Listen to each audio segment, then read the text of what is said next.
Well, hey there, friends and neighbors. Dan Cavallari, slow guy on the fast ride. I'm here in Boulder, Colorado today, checking out the Classified PowerShift system on this NV Melee, which, by the way, this is the first time I've ridden the Melee. It's a very cool bike.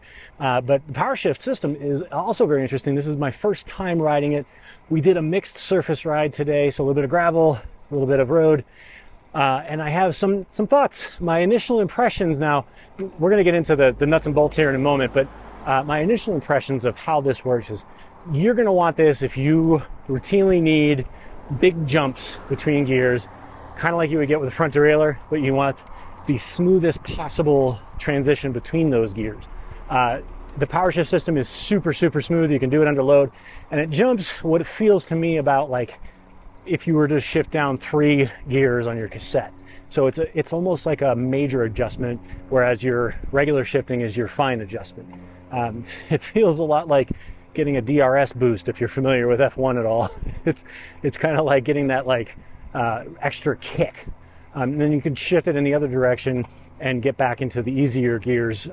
So it really widens the gear range of your bike.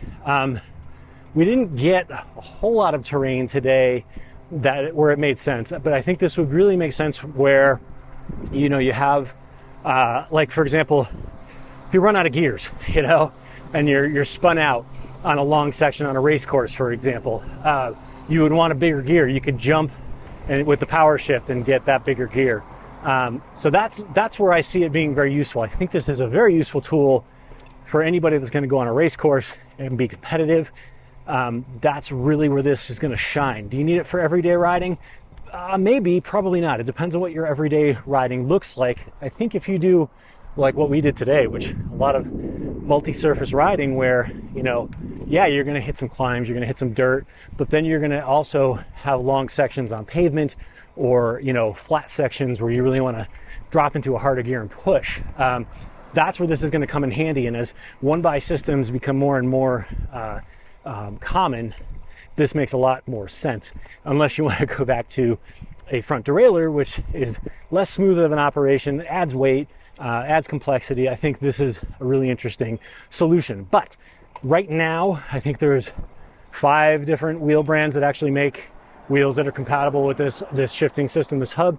So there are more being added every day, but you are a little bit limited right now. So that is one drawback. I'm really impressed with how smoothly it shifts on the fly, under load, everything. It's a very slick system. Is it necessary for my everyday rides? I don't think so. But if I was going to do any sort of long competitive racing, or if I was doing a lot more mixed surface riding, where I had long runouts of flats, I would be really interested in having this on my bike. Let's take a quick look at the individual components, as well as some of the tech behind what's going on inside the classified shifting. So as you can see, there's a unique axle there. Now that's like it basically acts as a receiver, as a Bluetooth signal, I believe, and it communicates from the shifters to here. That's what does the shifting inside the hub. It is a special hub, and there are more and more wheel brands coming on board, but right now it is a fairly limited selection.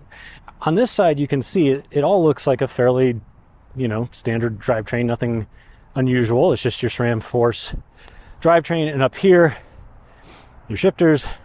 Now the real sneaky button is in there, if you can see it, right on the bar, and that is what will activate or deactivate, I guess, the PowerShift. So click that once, it goes into the harder mode, and then you click it again, it returns to the easier mode, or vice versa, however you want to set it up. So that's it. That's the general rundown of the classified system. And now, like I said, my general reaction here is I think this is a pretty useful system if you are in competitive situations, in races, or if you're gunning for your PRs or whatever it is that you're doing on your own. Because it is such a big jump, which I think is useful for a lot of people, to go quickly from an easier gear to a very, very hard gear, that is great in a one-by system where you're going to get spun out pretty easily. So I think that's going to gain some traction there, and then you don't have to have a front derailleur, which comes with its own problems. The overall shift between the two modes here is incredibly quick, incredibly smooth. You can do it under load, so it's useful in that sense. Do you need this? You know, I don't know. I mean, unless you're racing, I think the gear ratio situation it's interesting, but it's most useful when you really have to gas it and keep up with a brake or something like that, or pick up a lot of time on a dirt road or something like that. I'm interested to see how this develops over time and what drivetrain companies do to integrate this and make it useful for them. But generally speaking, it's a very cool system. It's a very cool technology. It's probably not something I would need for my daily rides, but if I'm going to toe the line and competitively at something like an Unbound or, you know, even crits or road races, anything like that, I can see where this would be super useful. So that's my first ride impressions of this. Hopefully I'll get some more time on it over time, see if I can get myself a test bike in with the Classified system on it and really test it in some more diverse situations where the gear ratios make a whole lot more sense. Thanks for watching. Be sure to check out all the other videos here on Slow Guy on the Fast Ride, and hey, we love the thumbs up, so give that a thumbs up if you would. Thanks. See you next time.